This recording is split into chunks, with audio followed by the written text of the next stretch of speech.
innal hamdulillah nahmaduhu nasta'inuhu wa nastaghfiruh wa na'udzu billahi min shururi anfusina wa min sayyiati a'malina man yahdihillahu fala mudilla lahu wa man yudlil fala hadiya lahu wa ashhadu an la ilaha illallah wahdahu la sharika lahu wa ashhadu anna la ilaha illallah wahdahu la sharika lahu wa ashhadu anna muhammadan abduhu wa rasuluh.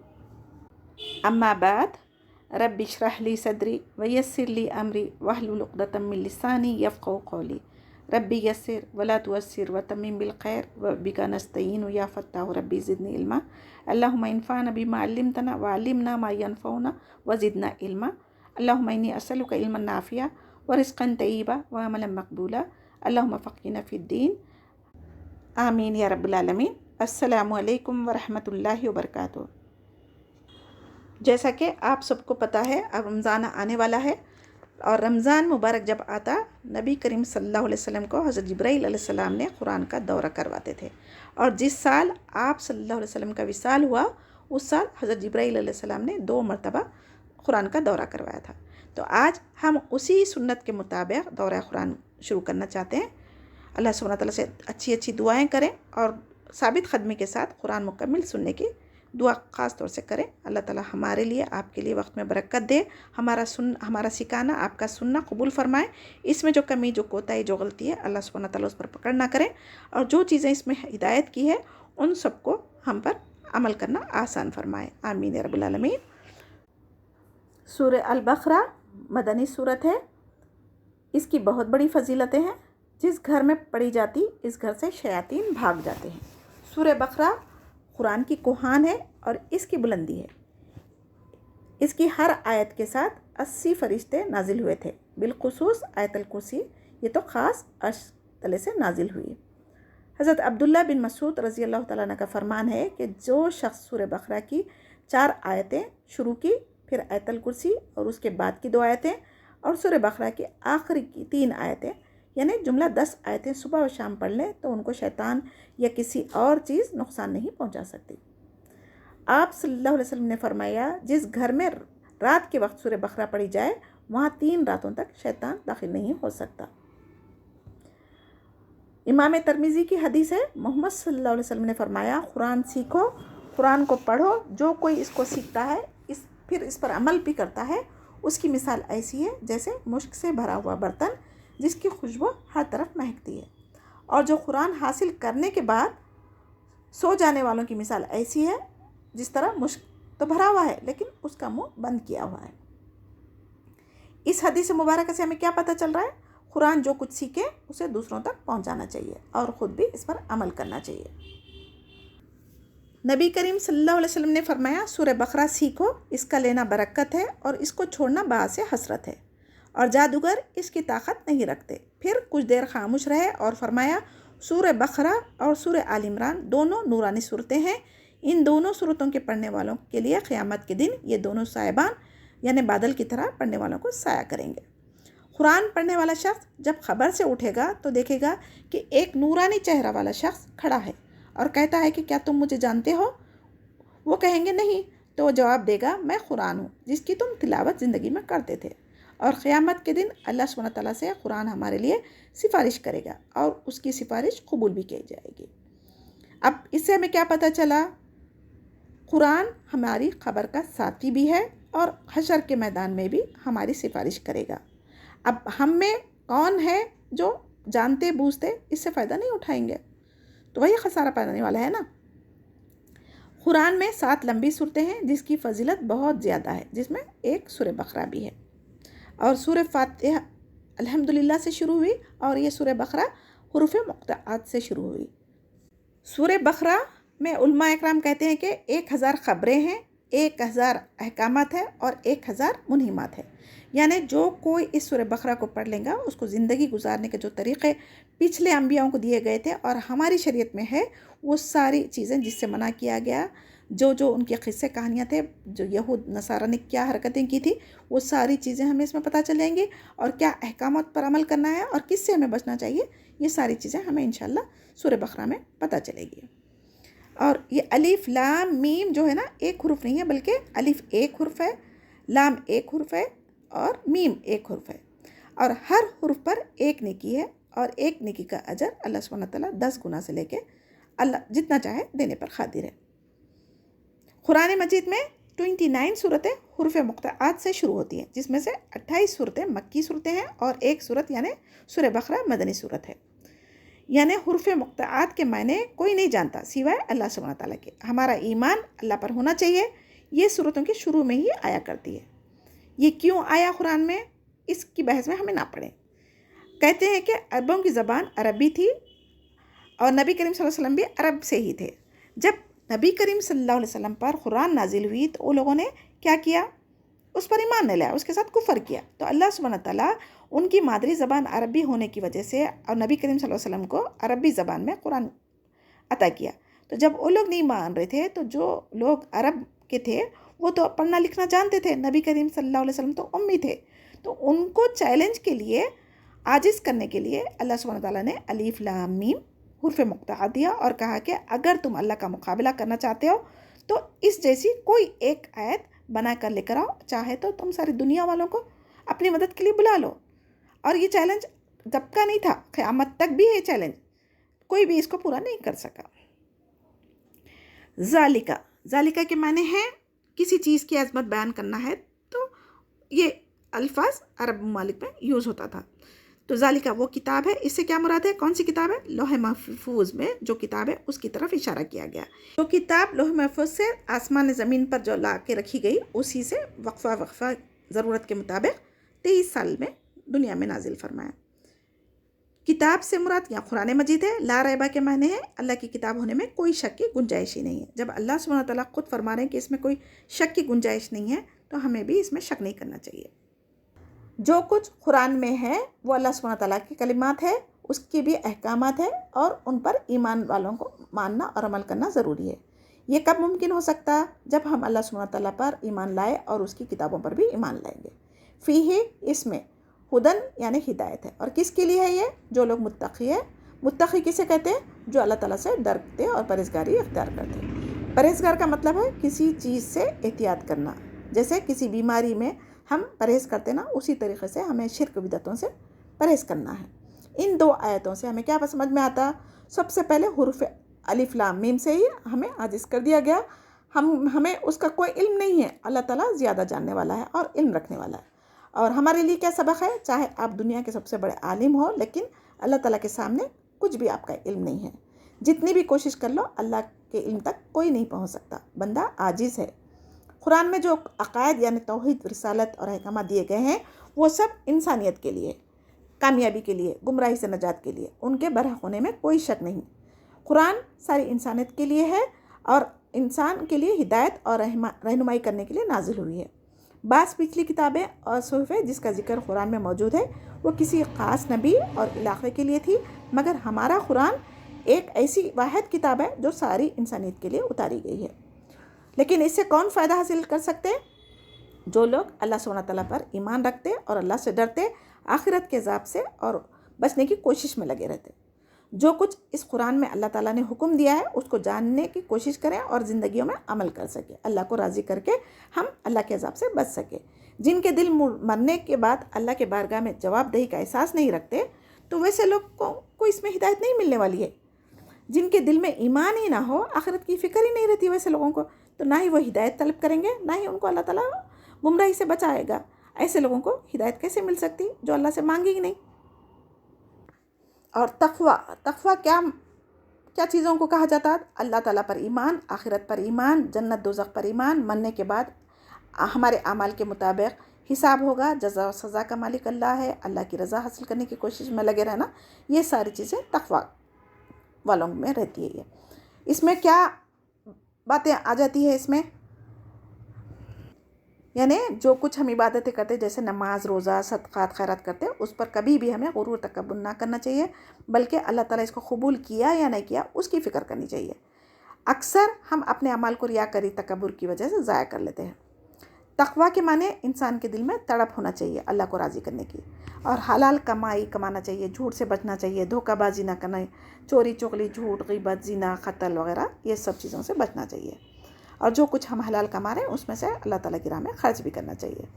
قرآن کی چند صورتوں کو وظیفے کے طور پر پڑھ لینا کافی نہیں ہے، بلکہ قرآن کی تلاوت ہر دن کرنی چاہیے، چاہے وہ 1 یا 2 آیت ہی کیوں نہ ہو، اس کو سمجھ کر معنوں پر غور کر کے پڑھنا چاہیے، اس میں غور و تدبر بھی کرنا چاہیے تاکہ ہم اس کے مطابق اپنے اخلاق بنا سکیں، ورنہ جاہلوں کی طرح، جانوروں کی طرح زندگی گزاریں گے اور علم نہیں ہونے کی وجہ سے ہم اندھی تقلید کر کے اپنے آپ کو گمراہی میں ڈالیں گے، اپنی نسلوں کو بھی تباہ برباد کریں گے۔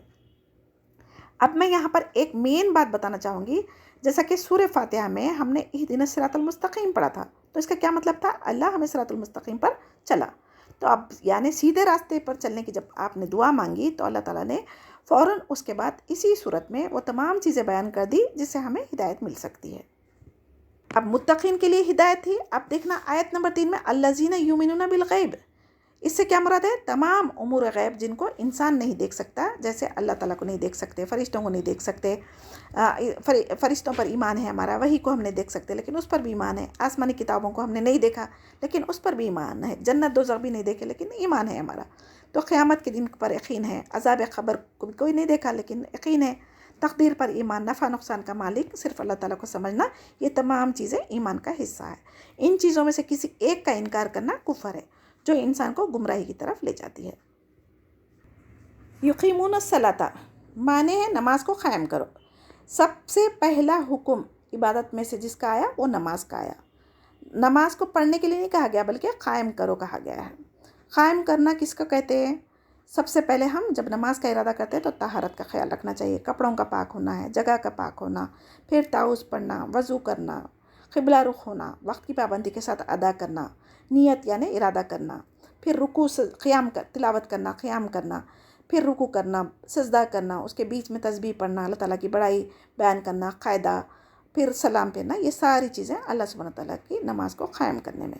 ایسے نہیں کہ کووں کی طرح جلدی جلدی آئے چار آخر وقت میں آئے چار ٹھونک مارے اور اٹھ گئے، ایسی نماز کو اللہ سبحانہ تعالیٰ نہیں قبول کرتا، نہ ہی اللہ سبحانہ تعالیٰ کو ایسی نماز کی ضرورت ہے۔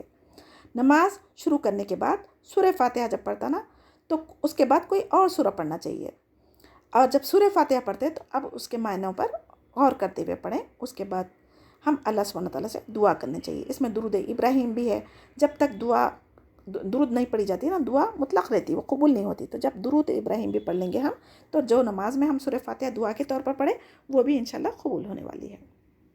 اور نماز کو اللہ تعالیٰ وحی کے ذریعے دنیا میں نہیں اتارا بلکہ نبی کریم صلی اللہ علیہ وسلم کو عرش پر بلایا، معراج کی رات آپ صلی اللہ علیہ وسلم کو اپنے پاس بلا کر تحفے کے طور پر دی ہے، جس کی حفاظت ہمیں کرنی چاہیے۔ یعنی جو اگر آپ کے کوئی چہیتے لوگ ایک قیمتی تحفہ دیے تو آپ اس کی حفاظت کس طریقے سے کرتے، تو یہ بھی ہمارے پیارے نبی محمد صلی اللہ علیہ وسلم کو آسمانوں پر بلا کر اللہ سبحانہ تعالیٰ نے اپنے پاس سے یہ تحفہ دیا تھا، تو اس کی حفاظت کرنا ہمارے لیے ضروری ہے۔ اور نماز آنکھوں کی ٹھنڈک ہے، جب کبھی پریشانی آتی آپ صلی اللہ علیہ وسلم نماز کے لیے کھڑے ہو جاتے تھے، ہم نمازوں کو ہی چھوڑ دیتے نا، جب کبھی مصیبت آ جاتی، کوئی خوشی کا کام آتا تو سب سے پہلے چیزیں ہماری کیا چھوٹتی؟ نماز، مگر نبی کریم صلی اللہ علیہ وسلم کا طریقہ کیا تھا؟ نماز سے مدد حاصل کرتے تھے۔ اور آج ہم مسلمان نمازوں کو پڑھتے بھی ہیں تو بوجھ سمجھ کر جلدی جلدی ادا کرتے، نہ ہی ہماری قرات صحیح ہے، نہ ہی رکوع سجدے مکمل ہوتے، تو ہمیں کیسے اس کا اثر ہماری زندگی میں ملے گا بتائیے؟ ہم میں سے اکثر لوگ کو فجر کی نماز میں اٹھنا ہی بوجھ لگتا، جبکہ اس وقت اللہ تعالیٰ کی مخلوق پرندے بھی اپنی زبان سے اللہ تعالیٰ کا ذکر کرتی ہے، اور ہم انسان اشرف المخلوقات ہو کر بھی غفلت کی نیند سوتے رہتے ہیں۔ نماز ہر حال میں پڑھنا فرض ہے سوائے حائضہ عورت اور نفاس والی عورت کے، لیکن آج بدقسمتی سے ہم اپنے دنیاوی کاموں میں نیند کی وجہ سے نمازوں کو ضائع کر دیتے اور بعد میں اس کی قضا پڑھنے کا رواج نکال دیا۔ یہ ایک نئی بدعت ہے، یہ ہر بدعت گمراہی کی طرف لے کر جاتی۔ اسلام میں قضا نماز کا تصور ہی نہیں ہے، اگر ہوتا تو جنگ کے میدان میں جہاں صحابہ رضی اللہ تعالیٰ عنہ دین توحید کا کلمہ بلند کرنے کے لیے اپنی جانیں قربان کرنے میں لگے ہوئے تھے، اس وقت بھی انہیں نماز قضا نہیں بلکہ صلاۃ الخوف پڑھنے کا حکم دیا تھا۔ اگر قضا پڑھنا ہوتا تو بولتے تھے کہ امن میں جب چلے جاؤ گے اپنے گھر جا کے نماز پڑھو، تو جب جنگ کے میدان میں نماز کو قضا کرنے کا نہیں تھا تو ہم اپنی نمازیں کس وجہ سے قضا کر رہے ہیں اور کہاں اس کی شریعت میں اجازت ہے، آپ بتائیں مجھے۔ اور سفر کے دوران، آج کے زمانے کا سفر تو بہت ہی آسان ہے لیکن وہ جب کا سفر اتنا آسان نہیں تھا، اس کے باوجود بھی نماز کو قصر کر کے، قصر یعنی 4 فرض نماز ہے تو اس کو آدھی کرنے کا حکم ہوا، لیکن نماز کو قضا کرو گھر جا کے پڑھو نہیں کہا گیا۔ اب صلاۃ القصر جب ہمیں نمازوں میں تخفیف کر دی گئی اللہ تعالیٰ، تو سفر کے دوران ابھی بھی ہمیں 4 رکعتوں والی نماز کو 2 کر کے پڑھنے کا حکم ہے، سوائے فجر کی 2 رکعت جو ہے نا اس کو آدھی نہیں کر سکتے، اور مغرب کی 3 ہے نا اس کو بھی ہم دیر نہیں کر سکتے، تو لہٰذا 4 جیسا ظہر عصر عشاء کی 4 رکعتیں فرض ہے اس کو ہم 2 کر سکتے۔ اب اس کے بعد اور ایک دیکھیں، زندگی میں ہر ایک کو بیماری آتی، بستر پر ہو جاتا کسی مجبوری کی وجہ سے، تو اس کو بھی نماز اشارے سے پڑھنے کا حکم ہے۔ ایسا نہیں کہا گیا کہ جب تمہارے کو صحت ہو جائے گی تب اس کے بعد تم ساری نمازیں قضا کر لو۔ اور سفر میں اور ایک دیکھیں، 4 بڑے بڑے میجر میں آپ کو ریزنز بتا رہی ہوں نماز قضا کرنے کے بارے میں۔ سفر میں پانی اگر نہیں بھی ملا، اگر آپ کو قضاء حاجت کی بھی ضرورت ہے، وضو کرنے کی بھی ضرورت ہے، یہاں تک کہ آپ جنابت کی حالت میں بھی ہے، حیض کی بھی حالت میں آپ کو غسل کرنا ہے، تب اگر پانی نہیں ملنے کی صورت میں اللہ سبحانہ تعالیٰ نے سورہ نساء میں تیمم کی آیتیں نازل فرمائی، اور تیمم کر کے اللہ تعالیٰ نماز کو پڑھنے کا حکم دیا۔ کیا اگر نماز اگر قضا کی جا سکتی تو تیمم کرنے کے لیے کیوں کہا جاتا بھائی؟ جنابت کا غسل کرو، جہاں کب پانی ملے گا اس کے بعد میں غسل کرو، اس کے بعد میں وضو کرو، اس کے بعد نماز پڑھو، اللہ تعالیٰ کہہ سکتے تھے نا۔ تو ان 4 بڑی بڑی چیزوں سے آپ سوچئے، غور کریے۔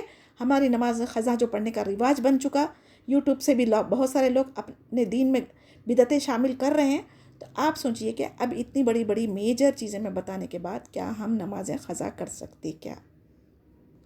ٹھیک ہے، اتنے ساری شرعی عذر ہونے کے باوجود بھی نمازوں کو معاف نہیں کیا گیا، بلکہ نہ ہی قضا کرنے کا حکم دیا گیا۔ آج پھر ہم کیسے قضا نماز کر سکتے ہیں اس کو یاد رکھیں۔ اچھا، اور ایک میں بات بتا دوں، حیض کی حالت میں، نفاس کی حالت میں اللہ سبحانہ تعالیٰ نے نماز کو معاف کیا ہے، اور جو روزے چھوٹ جاتے نا حیض کے اور نفاس کی وجہ سے، ان روزوں کی قضا کرنے کا حکم دیا۔ اگر واقعی میں نماز کو قضا کیا جانا ہوتا تو ہر مہینے کے جو ہمارے روزے چھوٹتے حیض میں، تو اللہ سبحانہ تعالیٰ بولتے تھے تو اس کو جب پاکی حاصل کر لو تو پھر یہ روزے اور نماز دونوں قضا کرو۔ جیسے کہ گنتی کے جو چند دن ہیں وہ بعد میں قضا کرنے کا حکم ہوا ہے سورہ بقرہ میں، لیکن نماز کا نہیں ہوا۔ تو آپ سوچئے، اگر حیض والے 7 دن اور نفاس والے جتنے مدت ہوتی نا، ہر ایک کی الگ الگ ہے، وہ اتنے دن کے اگر نمازیں اگر قضا کرنے کا حکم ہوتا تو ہمارے لیے مشکل ہو جاتا تھا۔ تو اللہ سبحانہ تعالیٰ جہاں پر قضا کا حکم نہیں دیا وہ قضا ہم نہیں کر سکتے۔ ہاں، روزوں کے قضا کا حکم ہے تو اس کو آپ قضا کریں، جو اللہ نے چھوٹ دی اس کا فائدہ اٹھائیں۔ اسلام میں نماز کے بغیر ایمان کا تصور ہی نہیں کیا جا سکتا۔ مومن اور کافر میں فرق کرنے والی چیز نماز ہے، یہ ارکان اسلام کا دوسرا رکن ہے۔ ہاں، اگر کسی انسان کو غفلت کی وجہ سے، ٹائم نہیں معلوم ہونے کی وجہ سے بھول گیا، یا اس کو ایسی نیند لگ گئی، نیند کا غلبہ آ گیا، یا دماغی حالت ٹھیک نہیں ہونے کی وجہ سے، مجنون ہونے کی وجہ سے، جب اس کو ہوش آ جائیں گا، جب نیند میں سے وہ جاگ جائیں گا، تو فوراً اس کو نماز ادا کر لینا چاہیے۔ ایسا نہیں کہ فجر کی نماز میں ہم سوتے رہے، لیکن جب نیند اٹھی، نیند سے آنکھ کھلی تو ہماری 8-9 بج رہے تھے، تو اب ہم وہ نماز کو ظہر کے ساتھ ملا کے نہیں پڑھیں گے، بلکہ جب آپ کی آنکھ کھلے اسی وقت میں ہم وضو کریں، اور پہلے سب سے پہلا کام نماز کو ادا کریں، اس کے بعد دوسرے کام کریں۔ تو یہ ایک طریقہ ہے، جب غفلت کی نیند اگر لگ جائے، جان بوجھ کر آپ سو کے بعد میں قضا پڑھیں گے، یہ اگر انٹینشن ہوگا تو پھر ایسی نمازیں قبول نہیں ہوگی۔ اور بیمار کے لیے دوسری عبادتیں جیسے روزے کا فدیہ ہے، حج اگر نہیں کر سکے تو ان کے لیے کوئی حج بدل کر سکتا، لیکن نماز ان کو اشارے سے پڑھنے کا حکم ہے۔ اگر نماز قضا کی جا سکتی تو پھر اللہ تعالیٰ کہتے تھے نا ان کو بھی نماز قضا کر لو یا کسی اور سے نماز ادا کروا لو، نہیں نا۔ تو آپ اس بات کو غور کریں اور سوچیں۔ فرض نماز مردوں کے لیے تو باجماعت ادا کرنا ضروری ہے۔ ایک نابینا صحابی تھے نبی کریم صلی اللہ علیہ وسلم کے زمانے میں، انہوں نے کیا کہا، نبی کریم صلی اللہ علیہ وسلم سے اجازت چاہیے کہ یا اللہ، میرے کو کوئی مسجد تک لانے والا کوئی نہیں ہے، لہٰذا مجھے اجازت دیجیے کہ میں گھر میں نماز ادا کروں۔ تو نبی کریم صلی اللہ علیہ وسلم بولے کیا تمہارے گھر تک اذان کی آواز آتی؟ تو ہاں، تو بولے کہ پھر آپ کا نماز گھر میں پڑھنا جائز نہیں ہے۔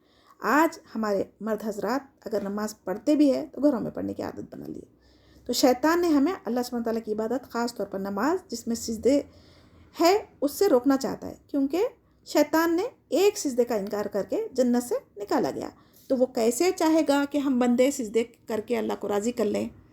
تو سب سے زیادہ بندہ سجدے میں اللہ کے قریب ہوتا، تو اللہ تعالیٰ کے آگے ہم جھکیں، یہ شیطان نہیں چاہتا۔ اسی لیے ہمارا دشمن ہے شیطان، اس کو ہم اپنا دشمن ہی مانیں، اس کی چالوں سے بچیں۔ اسی کے لیے ہمیں قرآن کو، حدیث کو سمجھنا ضروری ہے۔ وَمِمَّا رَزَقْنَاهُمْ يُنْفِقُونَ، اور اس میں سے جو رزق ہم نے تم کو دیا اس کو خرچ کرنے کا حکم ہے۔ جو کچھ ہمارے پاس مال ہے وہ ہمارا نہیں ہے، بلکہ اللہ سبحانہ تعالیٰ ہی کا دیا ہوا ہے۔ اس میں سے کچھ مال صدقہ خیرات کرنے کا حکم دیا ہے، جس میں صدقہ واجبہ یعنی زکوٰۃ اور صدقہ نافلہ جو نفل صدقہ دونوں شامل ہے. جیسے کہ ہم بینک میں پیسہ جمع کر کے بے فکر ہو جاتے نا، صدقہ خیرات بھی اللہ تعالیٰ کے پاس ہمارے لیے بخشش کا ذریعہ ہو سکتا، وہ ہمارے لیے فیوچر میں فکس ڈپازٹ ہو رہا. تو اب ہم اس کو بڑھا چڑھا کر اللہ کے راستے میں دینا چاہیے. اہل ایمان یہ دونوں میں کوتاہی نہیں کرتے. یہ صفات مومنوں کی اس آیت میں بیان کی گئی ہے، یعنی تعریف فرمائی گئی ہے. اگر دنیا میں کوئی ہماری تعریف کرے تو ہم کتنا خوش ہو جاتے اور تعریف کرنے والے کا شکریہ ادا کرتے. یا اللہ تعالیٰ مومنوں کی تعریف کی تو ہم کو کتنا اللہ کا شکر ادا کرنا چاہیے جو ہمیں امت محمدیہ مسلمہ میں پیدا فرمایا. اگر ہم کسی اور قوم میں ہوتے تو آج ہمارا کیا ہونے والا تھا اور آخرت کیسی ہونے والی تھی ہماری.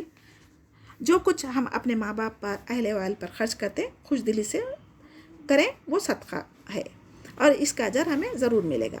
دنیا میں مصیبتیں بھی ٹالتا صدقہ. اور جو ماں باپ اپنی ساری زندگی کی محنت کی کمائی اولادوں کے لیے اعلیٰ تعلیم دلانے کے لیے لگا دیتے، ان پر خرچ کرنے میں کمی نہیں کرنا چاہیے.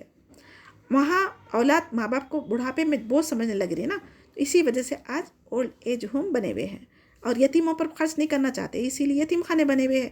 تو ہمیں ان غلطیوں سے توبہ کرنا چاہیے. اور اولاد چاہے وہ لڑکا ہو یا لڑکی، اسلام میں دونوں برابر ہے اور اولاد ہمارے لیے نعمت ہے اور اولاد امانت بھی ہے. قیامت کے دن ہم سے نعمتوں کا سوال کیا جائے گا اور امانتوں کا حساب لیا جائے گا. اگر ہم ان کی تربیت قرآن و حدیث کی تعلیمات کے ذریعے کریں گے تو وہ دنیا کے اعلیٰ سے اعلیٰ تعلیم حاصل کر لیں، وہ آپ کے لیے فائدہ نہیں ہوگی. لیکن صدقہ جاریہ اگر بنانا چاہتے ہیں تو ان کو قرآن و حدیث کی تعلیمات ضرور دلائیں اور امت مسلمہ کا نام بھی روشن کریں گے. پھر یہ جب اچھے ڈاکٹر بنیں گے اور اسلام کے حقوق بھی ان کو پتہ ہوں گے، اسلام کے احکامات بھی پتہ ہوں گے، تو وہ دین اور دنیا دونوں لے کے چلیں گے نا. آج افسوس کے ساتھ میں کہنا چاہتی ہوں کہ آج ہماری اولادیں غیر قوم کی اندھی تقلید میں اتنا آگے نکل چکی ہے کہ وہ خود کو مسلمان کہنے سے بھی ڈرتے ہیں. ابھی بھی ہمارے پاس وقت ہے. اللہ کے لیے قرآن و حدیث کو سمجھ کر پڑھیں اور اپنی اصلاح کریں اور اپنی نسلوں کی حفاظت فرمائیں. اور میں چاہوں گی کہ اس ماہ رمضان میں ہم یہ چیزوں کو عمل میں لائیں تاکہ ہماری اس رمضان کی عبادتیں پہلے سے بہتر ہو اور ہماری بخشش کے لیے ذریعہ بن جائے. آمین یا رب العالمین. جب انسان کو مرنے کے بعد صدقے کے فائدے کے بارے میں پتہ چلے گا تو وہ صرف یہ خواہش کرے گا کہ مجھے اس کو دوبارہ دنیا میں بھیجے، وہ پھر سے صدقہ کرے. اور ایک شہید ہے وہ بھی ایک دوبارہ زندگی کی خواہش کرے گا تاکہ اس کو شہادت کا اجر پھر دوبارہ ملے. والذین یؤمنون بما انزل الیک وما انزل من قبلک وبالآخرۃ هم یوقنون. ایمان لاتے ہیں اس پر جو آپ صلی اللہ علیہ وسلم کی طرف اتارا گیا اور جو آپ سے پہلے اتارا گیا، اور وہ آخرت پر بھی یقین رکھتے ہیں. اس آیت میں امت محمدیہ کے بارے میں تعریف کی گئی ہے، جو قرآن پر بھی ایمان رکھتے ہیں اور جو آپ صلی اللہ علیہ وسلم سے پہلے انبیاء پر نازل ہو ان سب پر بھی ایمان رکھتے ہیں اور آخرت کے دن پر بھی یقین رکھتے ہیں. یقین مانے ایمان سے زیادہ. وہی اور رسالت کا سلسلہ محمد صلی اللہ علیہ وسلم پر ختم کر دیا گیا، تو اب اسی لیے آپ کو ختم النبیین کہا گیا. اور آنے والی کتابوں پر بھی ایمان لانے کا حکم اللہ ضرور دیتے تھے. اگر کوئی کتاب آنے والی ہوتی تو ختم کا مطلب کیا ہے؟ سیل. تو جب کوئی آفیشیل لیٹر دیکھتے ہیں آپ تو اس پر ان میں سیل لگی ہوتی نا، اسٹیمپ لگا ہوتا نا. تو جہاں لیٹر کا موضوع ختم ہو رہا ہے اسی طرح نبوت کا سلسلہ بھی آپ صلی اللہ علیہ وسلم پر ختم ہو چکا. تب قیامت سے پہلے مہدی علیہ السلام اور عیسیٰ علیہ السلام آئیں گے تو وہ بھی اپنی شریعت پر نہیں بلکہ شریعت محمدیہ صلی اللہ علیہ وسلم پر اور قرآن کی تعلیمات پر ہی عمل کریں گے اور اسی کی تبلیغ کریں گے. اولئک علی ھدی من ربہم واولئک ھم المفلحون. یہی لوگ اپنے رب کی طرف سے ہدایت پر ہے اور یہی لوگ فلاح و نجات پانے والے ہیں. ان الذین کفروا سواء علیہم اانذرتہم ام لم تنذرہم لا یؤمنون. کافروں کو آپ کا ڈرانا یا نہ ڈرانا برابر ہے، یہ لوگ ایمان نہیں لائیں گے. لا یؤمنون سے کیا مراد ہے؟ پچھلی آیت میں جو شرائط دی گئی تھی اس پر صرف کافر ضد و تکبر کی وجہ سے وہ ایمان نہیں لائیں گے، جس کی وجہ سے آیت 7 میں اللہ تعالیٰ نے ان کے دلوں پر، کانوں پر اور آنکھوں پر مہر لگا دی اور پردے ڈال دیے فرمایا ہے. ختم اللہ علی قلوبہم وعلی سمعہم وعلی ابصارہم غشاوہ ولہم عذاب عظیم. جس کی وجہ سے وہ لوگ آنکھ پہ، کان پہ، دل پہ اللہ تعالیٰ نے مہر ڈالنے کی وجہ سے حق بات دیکھ نہیں سکتے، حق بات بول نہیں سکتے، حق بات سن نہیں سکتے. اللہ تعالیٰ ان کو محروم کر دیا. کیوں؟ ان کے اعمال بد کے نتیجوں پہ ان کے دل بھی کالے ہو گئے اور مہر لگا دیا گیا ان کو. رسول کریم صلی اللہ علیہ وسلم نے فرمایا جب بندہ گناہ کرتا ہے تو اس کے دل پر ایک سیاہ نقطہ لگا دیا جاتا ہے، پھر وہ توبہ استغفار کر لیتا تو وہ صاف ہو جاتا. جو گناہ پر گناہ کرتے جاتے نا استغفار بھی نہیں کرتے نا، پھر ان کا دل سیاہ ہو جاتا ہے. تو دلوں پر مہر کب لگتی؟ حق کا انکار اللہ کے ساتھ شریک ٹھہرانے پر، گناہوں کی کثرت، جب دل پر مہر لگ جاتی ہے تو پھر بیمار دل اچھے برے کا شعور نہیں رکھتے اور یہ کفر میں مبتلا ہو جاتے۔ سورہ بقرہ کی 1 سے لے کے 5 تک آیتوں میں مومنوں کے بارے میں تھی، اور 6 اور 7 میں کافروں کا ذکر کیا گیا، پھر 8 سے لے کے 20 آیتوں تک منافقوں کا ذکر کیا گیا ہے۔ منافق کسے کہتے ہیں؟ یہ خود کو مسلمان ظاہر کرتے تھے مگر دلوں میں ان کے ایمان نہیں ہوتا تھا۔ ان کے دل دنیا کی طرف جھکے ہوتے تھے، جہاں فائدہ نظر آتا وہاں جھک جاتے تھے۔ ان کے دل ایمان کی لذت سے محروم ہوتے تھے۔ ایسے لوگوں دنیا میں فائدہ حاصل کر لیں گے لیکن آخرت میں عذاب ان کو دردناک ملنے والا ہے۔ عمل صالح کرنے کے لیے ہمیں علم کا ہونا ضروری ہے، خالص نیت ہونا ضروری ہے اور صبر۔ اللہ تعالیٰ اپنے بندوں کے ہاتھ دعا کے لیے اٹھتے ہیں تو خالی نہیں لوٹاتا۔ وَمِنَ النَّاسِ مَن يَقُولُ آمَنَّا بِاللَّهِ وَبِالْيَوْمِ الْآخِرِ وَمَا هُمْ بِمُؤْمِنِينَ۔ بعض لوگ کہتے ہیں کہ ہم اللہ تعالیٰ پر اور قیامت کے دن پر ایمان رکھتے ہیں، لیکن در حقیقت وہ ایمان والے نہیں ہیں۔ یخادعون اللہ والذین آمنوا وما یخدعون الا انفسهم وما یشعرون، اور اللہ تعالیٰ کو اور ایمان والوں کو دھوکہ دیتے ہیں لیکن دراصل وہ خود اپنے آپ کو دھوکہ دے رہے ہیں مگر سمجھتے نہیں۔ فی قلوبہم مرض فزادہم اللہ مرضا ولہم عذاب علیم بما کانوا یکذبون۔ ان کے دلوں میں بیماری تھی، اللہ تعالیٰ نے انہیں بیماری میں مزید بڑھا دیا اور ان کے جھوٹ کی وجہ سے ان کے لیے دردناک عذاب ہے۔ وَإِذَا قِيلَ لَهُمْ لَا تُفْسِدُوا فِي الْأَرْضِ قَالُوا إِنَّمَا نَحْنُ مُصْلِحُونَ، اور جب ان سے کہا جاتا ہے کہ زمین میں فساد نہ کرو تو جواب دیتے ہیں کہ ہم تو صرف اصلاح کرنے والے ہیں۔ أَلَا إِنَّهُمْ هُمُ الْمُفْسِدُونَ وَلَكِنْ لَا يَشْعُرُونَ، خبردار ہو یقیناً یہی لوگ فساد کرنے والے لیکن شعور نہیں رکھتے۔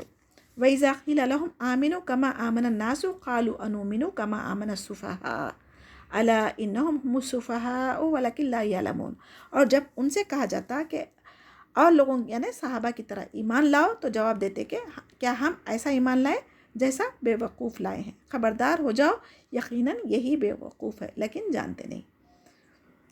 وَإِذَا لَقُوا الَّذِينَ آمَنُوا قَالُوا آمَنَّا وَإِذَا خَلَوْا إِلَىٰ شَيَاطِينِهِمْ قَالُوا إِنَّا مَعَكُمْ إِنَّمَا نَحْنُ مُسْتَهْزِئُونَ، اور جب ایمان والوں سے ملتے ہیں تو کہتے ہیں کہ ہم بھی ایمان والے ہیں، اور جب اپنے بڑوں کے پاس جاتے تو کہتے کہ ہم تمہارے ساتھ ہیں، ہم تو ان سے مذاق کر رہے تھے۔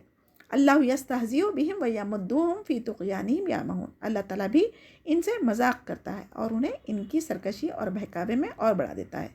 اولئک الذین اشتروا الضلالۃ بالہدی فما ربحت تجارتہم وما کانوا مہتدین، یہ وہ لوگ ہیں جنہوں نے گمراہی کو ہدایت کے بدلے میں خرید لیا، بس نہ تو ان کی تجارت ان کو فائدہ پہنچائی نہ یہ ہدایت والے ہیں۔ مثلہم کمثل الذی استوقد نارا، ان کی مثال اس شخص کی طرح ہے جس نے آگ جلائی۔ فلما اضاءت ما حولہ ذہب اللہ بنورہم وترکہم فی ظلمات لا یبصرون، بس آس پاس کی چیزیں روشن میں آئی، ٹھیک ہے، اللہ ان کے نور کو لے گیا اور انہیں اندھیروں میں چھوڑ دیا جو نہیں دیکھتے۔ صم بکم عمی فہم لا یرجعون، بہرے گونگے اندھے بس وہ نہیں لوٹتے، یعنی یہ آنکھ کے اندھے کان کے بہرے منہ کے گونگے نہیں ہیں لیکن حق بات سننے سے اللہ تعالیٰ ان کو محروم کر دیا۔ او کصیب من السماء فیہ ظلمات ورعد وبرق یجعلون اصابعهم فی آذانہم من الصواعق حذر الموت واللہ محیط بالکافرین، یا آسمانی برسات کی طرح جس میں اندھیرا اور گرج ہو، بجلی ہو، موت سے ڈر کر کڑاکے کی وجہ سے اپنی انگلیاں اپنے کانوں میں ڈال لیتے، اور اللہ تعالیٰ کافروں کو گھیرنے والا ہے۔ چاہے اب یہ بجلی کی کڑک سے تو ڈر رہے ہیں لیکن اللہ تعالیٰ یہاں بتا رہے ہیں کہ چاہے بجلی کی کڑک سے تم کان میں انگلی ڈال لو اس سے بچ نہیں سکتے نا، اسی طریقے سے موت تم کو آ کے رہیں گے، اور اللہ تعالیٰ تم کہاں جا کے چھپ جاؤ وہاں سے بھی اللہ تعالیٰ تم کو پکڑے گا، گھیرنے پہ قادر ہے۔ یکاد البرق یخطف ابصارہم کلما اضاء لہم مشوا فیہ واذا اظلم علیہم قاموا ولو شاء اللہ لذہب بسمعہم وابصارہم ان اللہ علی کل شیء قدیر۔ قریب ہے کہ بجلی ان کی آنکھیں اچک لے جائے، جب ان کے لیے روشنی کرتی ہے تو اس میں چلتے پھرتے ہیں، پھر جب ان پر اندھیرا کرتی ہے تو کھڑے ہو جاتے ہیں، اور اگر اللہ تعالیٰ چاہے تو ان کے کانوں اور آنکھوں کو بیکار کر دے، یقیناً اللہ تعالیٰ ہر چیز پر قدرت رکھنے والا ہے۔ یا ایھا الناس اعبدوا ربکم الذی خلقکم والذین من قبلکم لعلکم تتقون، اے لوگو اپنے رب کی عبادت کرو جس نے تم سے پہلے کے لوگوں کو پیدا کیا، یہی تمہارا بچاؤ ہے۔ الذی جعل لکم الارض فراشا والسماء بناء وانزل من السماء ماء فاخرج به من الثمرات رزقا لکم فلا تجعلوا للہ اندادا وانتم تعلمون فلا تجعلوا للہ اندادا وانتم تعلمون، جس نے تمہارے لیے زمین کو فرش اور آسمان کو چھت بنایا اور آسمان سے پانی اتار کر اس سے پھل پیدا کیا، تمہیں روزی دی، خبردار باوجود جاننے کے اللہ کے شریک مقرر نہ کرو۔ وَإِن كُنتُمْ فِي رَيْبٍ مِّمَّا نَزَّلْنَا عَلَىٰ عَبْدِنَا فَأْتُوا بِسُورَةٍ مِّن مِّثْلِهِ وَادْعُوا شُهَدَاءَكُم مِّن دُونِ اللَّهِ إِن كُنتُمْ صَادِقِينَ۔ ہم نے جو کچھ اپنے بندے پر اتارا اس میں اگر تمہیں شک ہو اور تم سچے ہو تو اس جیسی ایک صورت تو بنا لاؤ، تمہیں اختیار ہے کہ اللہ تعالیٰ کے سوا اپنے مددگاروں کو بھی بلا لو۔ لم تفعلوا ولن تفعلوا فاتقوا النار التي وقودها الناس والحجارة اعدت للكافرين۔ بس اگر تم نہ کیا اور تم ہرگز نہیں کر سکتے تو سچا مان لو، اس آگ سے بچو جس کا ایندھن انسان اور پتھر ہے جو کافروں کے لیے تیار کی گئی ہے۔ یعنی قرآن کریم صداقت کی کھلی دلیل ہے۔ عرب و عجم کے تمام کافروں کو چیلنج کیا گیا تھا لیکن وہ آج تک اس کا جواب نہیں دے سکے اور قیامت تک کوئی دے بھی نہیں سکے گا۔ ہاں، انسان تفسیر میں تبدیلی کر سکتا مگر قرآن کی آیتوں میں نہیں کر سکتا، کیونکہ قرآن کی حفاظت کا اللہ سبحانہ تعالیٰ خود ذمہ لیے ہوئے۔ ناسا کا تو مطلب معلوم ہے انسان، والحجارہ سے کون مراد ہے؟ پتھر مراد ہے۔ اس میں علماء کے اختلاف ہے۔ حضرت ابن عباس رضی اللہ تعالیٰ عنہ کہتے ہیں کہ گندک کے پتھر ہے اور بعض کے نزدیک پتھر کے بت ہے جس کی وہ عبادت کرتے تھے، ان کے لیے اللہ سبحانہ تعالیٰ نے جہنم میں ٹھکانہ بنایا ہے۔ جیسا کہ سورہ انبیاء آیت 98 میں ہم آگے پڑھیں گے، انکم وما تعبدون من دون اللہ حسب جہنم، تم اور جن کی تم عبادت کرتے ہو جہنم کا ایندھن ہوں گے، اللہم اجرنا من النار۔ انسان جل کر خاک ہونے کے بعد پھر سے دوبارہ ان کے جسم پر گوشت دیا جائے گا، پھر جلیں گے، اسی طرح کنٹینیو عذاب ان پر جاری رہے گا۔ اللہم اجرنا من النار۔ وبشر الذین آمنوا وعملوا الصالحات ان لهم جنات تجری من تحتها الانہار کلما رزقوا منها من ثمرات رزقا قالوا هذا الذی رزقنا من قبل وأتوا به متشابہا ولهم فیہ ازواج مطہرہ وهم فیہا خالدون۔ اور ایمان والوں اور نیک عمل کرنے والوں کو ان جنتوں کی خوشخبریاں دو جن کے نیچے نہریں بہہ رہی ہے، جب کبھی وہ پھلوں کا رزق دیے جائیں گے اور ہم شکل لائے جائیں گے تو وہ کہیں گے یہ وہی ہے جو ہم اس سے پہلے دیے گئے تھے۔ ان کے لیے بیویاں ہیں پاک صاف اور جنتوں میں ہمیشہ رہنے والے ہیں۔ ان اللہ لا یستحی ان یضرب مثلا ما بعوضۃ فما فوقها فاما الذین آمنوا فیعلمون انہ الحق من ربهم واما الذین کفروا فیقولون ماذا اراد اللہ بہذا مثلا یضل به کثیرا ویہدی به کثیرا وما یضل به الا الفاسقین۔ یقیناً اللہ تعالیٰ کسی مثال کے بیان کرنے سے نہیں شرماتا، خواہ مچھر کی ہو یا اس سے بھی ہلکی چیز کی۔ ایمان والے تو اسے اپنے رب کی جانب سے صحیح سمجھتے ہیں۔ کہتے کہ مچھر کی مثال دینے کی کیا ضرورت تھی یہاں پر؟ تو اللہ سبحانہ تعالیٰ چاہے تو مچھر کی بھی مثال دے سکتا، اس سے بھی ہلکی چیز کی مثال دے سکتا۔ آگے والا جس کو سمجھایا جا رہا نا اس کی بھی عقل دیکھ کے اسی کے حساب سے مثالیں دی جاتی نا، تو یہ لوگ اسی مثال کے قابل تھے۔ چاہے تو ایسے مثالوں سے ہدایت پانے والے ہدایت پا لیتے اور بیشتر لوگ گمراہ ہو جاتے۔ تو گمراہ کون ہوتے؟ صرف فاسق لوگ ہی ہوا کرتے۔ الذین ینقضون عہد اللہ من بعد میثاقہ ویقطعون ما امر اللہ بہ ان یوصل ویفسدون فی الارض اولئک ھم الخاسرون۔ جو لوگ اللہ تعالیٰ کے مضبوط عہد کو توڑ دیتے ہیں اور اللہ تعالیٰ نے جن چیزوں کو جوڑنے کا حکم دیا ہے انہیں کاٹتے ہیں اور زمین میں فساد پھیلاتے ہیں، یہی لوگ نقصان اٹھانے والے۔ اب یہاں پر فساد سے کیا مراد ہے؟ اللہ تعالیٰ کا شریک ٹھہرانا۔ کیف تکفرون باللہ وکنتم امواتا فاحیاکم ثم یمیتکم ثم یحییکم ثم الیہ ترجعون۔ تم اللہ کے ساتھ کیسے کفر کرتے ہو حالانکہ تم مردہ تھے، اس نے تمہیں زندہ کیا، پھر تمہیں مار ڈالے گا، پھر زندہ کرے گا، پھر اسی کی طرف لوٹائے جائیں گے۔ یہ پہلے مردہ کا مطلب نطفہ ہے، نطفے کے بعد ماں کے پیٹ میں اللہ تعالیٰ نے اس کی زندگی رکھی، پھر اس کے بعد طبعی زندگی ماں کے پیٹ سے جب پیدا ہوتا پھر طبعی زندگی گزارے گا، اس کے بعد اس کو طبعی موت آئیں گی، پھر اس کے بعد اللہ سبحانہ تعالیٰ قیامت کے دن زندہ کرے گا۔ یہ زندگی کے مراحل کے بارے میں بتا دیا۔ هو الذی خلق لکم ما فی الارض جمیعا ثم استوی الی السماء فسواہن سبع سماوات وہو بکل شیء علیم۔ وہ اللہ جس نے تمہارے لیے زمین کے تمام چیزوں کو پیدا کیا، پھر آسمان کی طرف قصد کیا اور ان کے ٹھیک ٹھاک 7 آسمان بنایا، اور ہر چیز کو وہ جانتا ہے۔ ایسا نہیں کہ اللہ سبحانہ تعالیٰ زمین آسمان بنا کے اس میں جو کچھ ہے اس کو بھول نہیں گیا، لیکن ہر چیز کا علم رکھنے والا ہے۔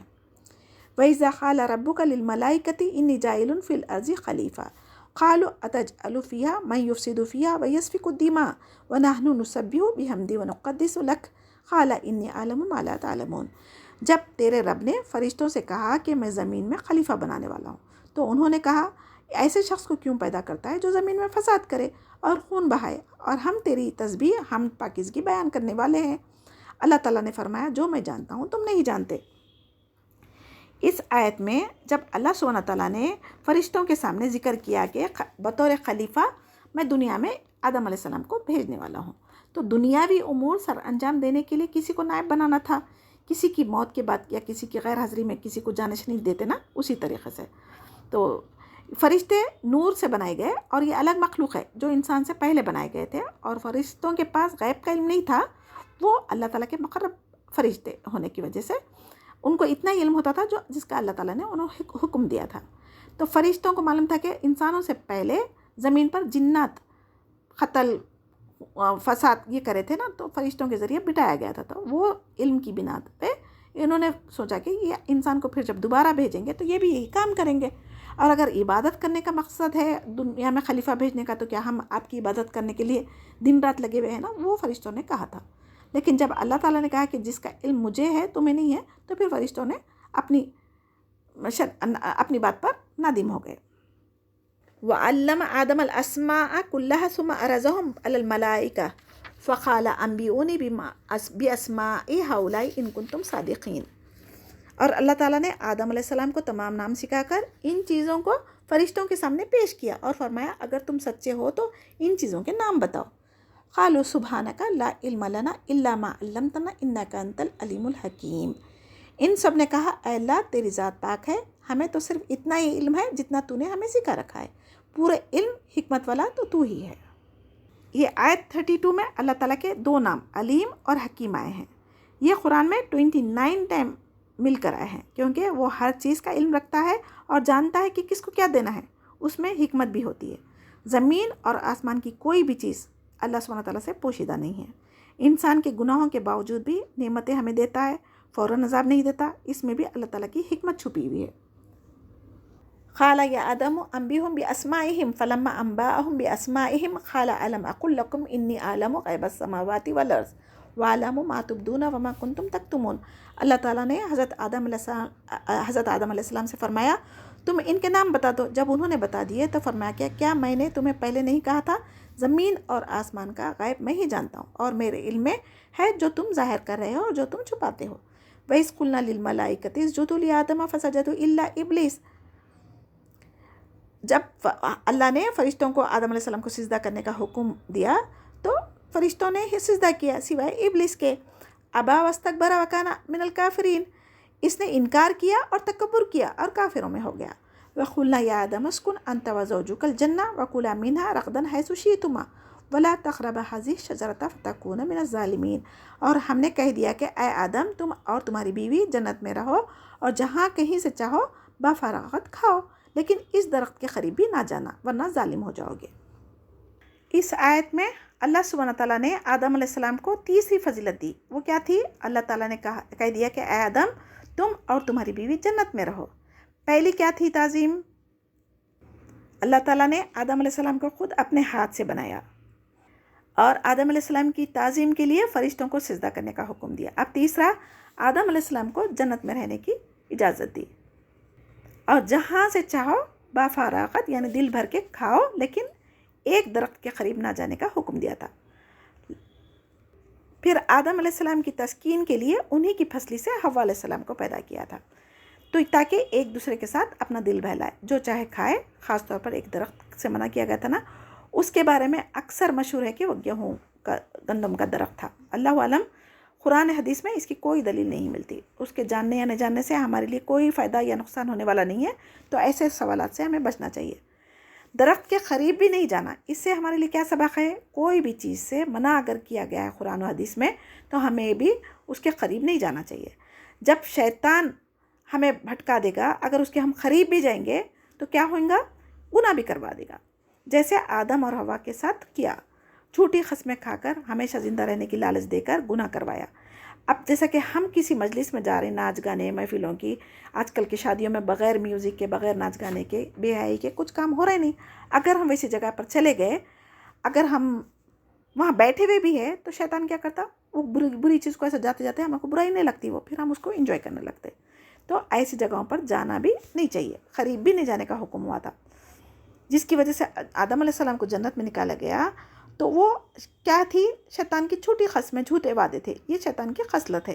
ایسی چیزوں سے ہمیں بچنا چاہیے. فَأَزَلَّهُمَا الشَّيْطَانُ عَنْهَا فَأَخْرَجَهُمَا مِمَّا كَانَا فِيهِ وَقُلْنَا اهْبِطُوا بَعْضُكُمْ لِبَعْضٍ عَدُوٌّ وَلَكُمْ فِي الْأَرْضِ مُسْتَقَرٌّ وَمَتَاعٌ إِلَىٰ حِينٍ. لیکن شیطان نے ان کو بہکا کر وہاں سے نکلوا ہی دیا اور ہم نے کہہ دیا کہ اتر جاؤ، تم ایک دوسرے کے دشمن ہو اور ایک وقت مقرر تک تمہارے لیے زمین میں ٹھہرنا اور فائدہ اٹھانا ہے. عدو سے مراد کیا ہے؟ دشمن. آدم علیہ السلام اور شیطان ایک دوسرے کے دشمن کیوں ہوئے؟ کیونکہ بنی آدم کے لیے اللہ تعالیٰ نے سجدہ اور تعظیم کرنے کے لیے کہا تھا، لیکن شیطان نے نہیں کیا. اس کی وجہ سے اس کو جنت سے نکالا گیا تھا، تو اس کے دل میں یہ دشمنی موجود تھی. اب وہ چاہتا تھا کہ میں جس جنت سے نکالا گیا وہاں سے آدم علیہ السلام بھی نکلے اور آدم علیہ السلام کی نسل کو بھی میں بھٹکاؤں گا. یہ اس نے طے کیا تھا.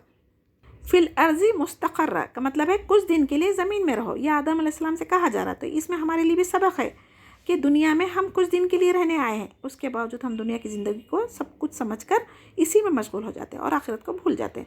جبکہ مومن تو دنیا میں مسافر کی طرح رہنا چاہیے. دنیا کی لالچ حرص اتنی ہو گئی کہ اسی میں ہم خود کو کھپا رہے ہیں.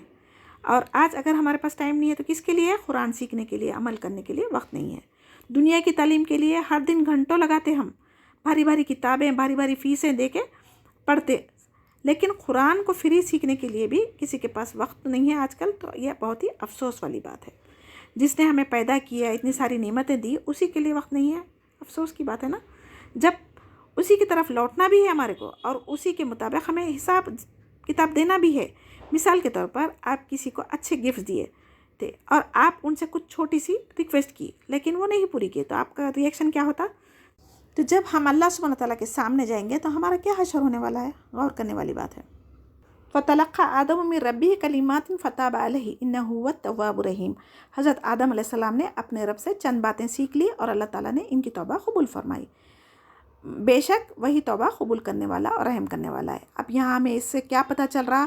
انسان ہونے کے ناطے ہم سے گناہ سرزد ہو سکتے، لیکن اس پر اٹلنا نہیں چاہیے.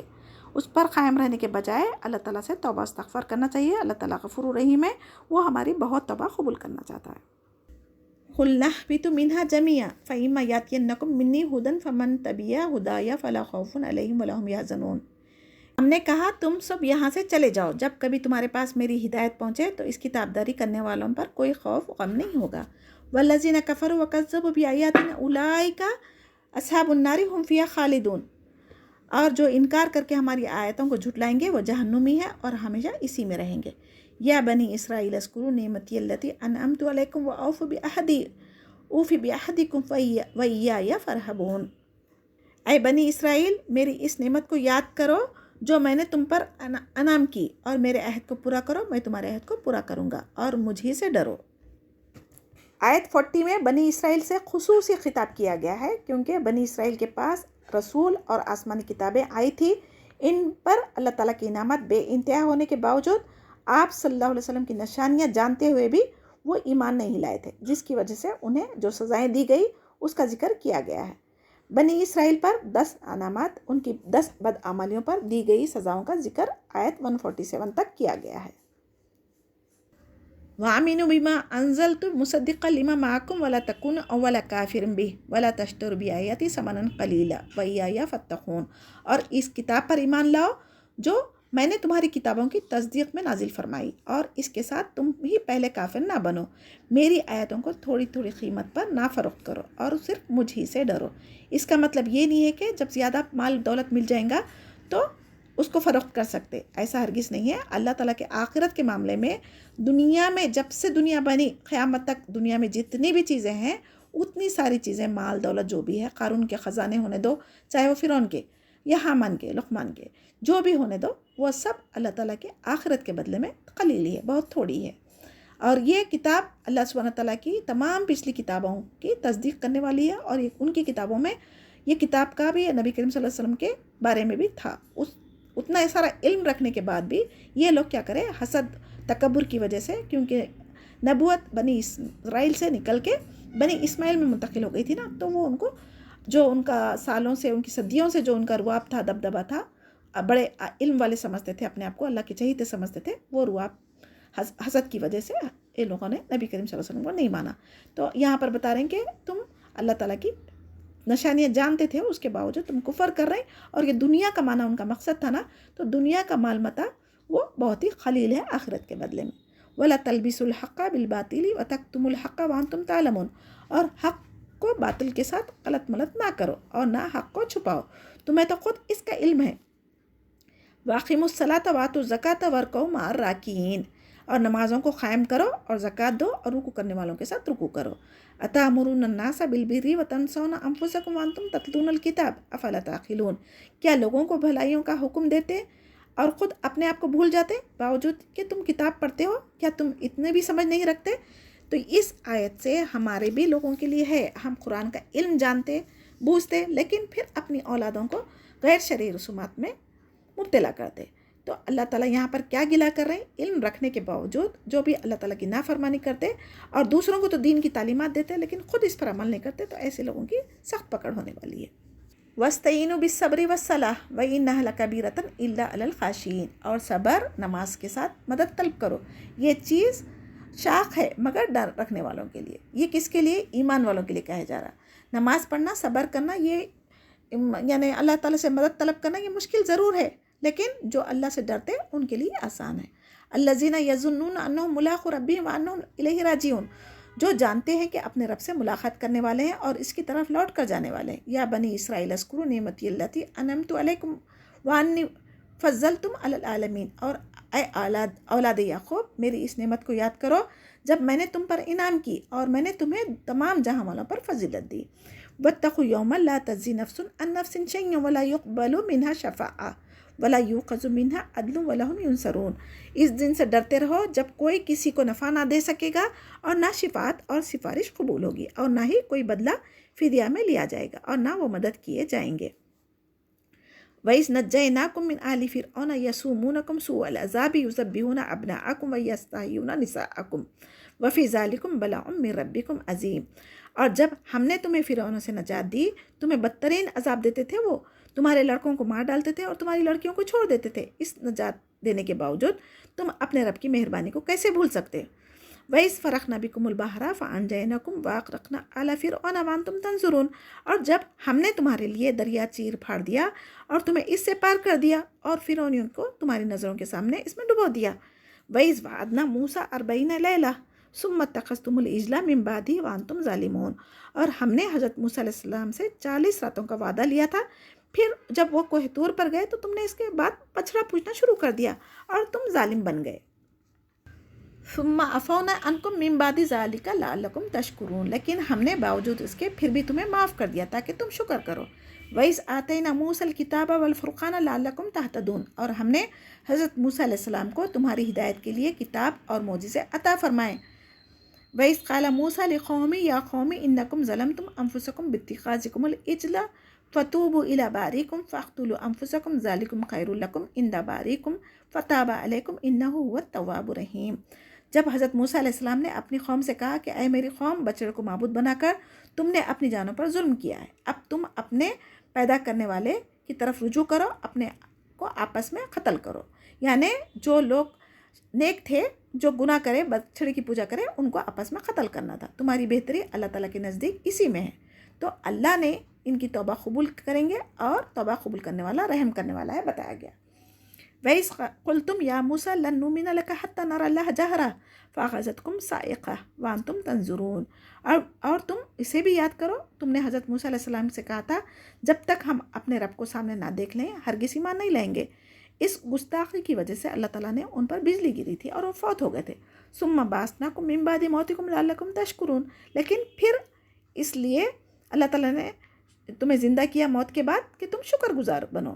موسیٰ علیہ السلام نے دعا کی تھی، یا اللہ یہ موسیٰ علیہ السلام کی قوم ہے نا، پھر یہ صحابیوں کی موت پہ ان کو تک تانے دیں گی، ان کو ضرر پہنچائیں گی، تو اسی لیے انہوں نے دعا کی تھی. تو اللہ تعالیٰ نے ان کی دعا قبول کر کے ان کو دوبارہ زندہ کر دیا تھا.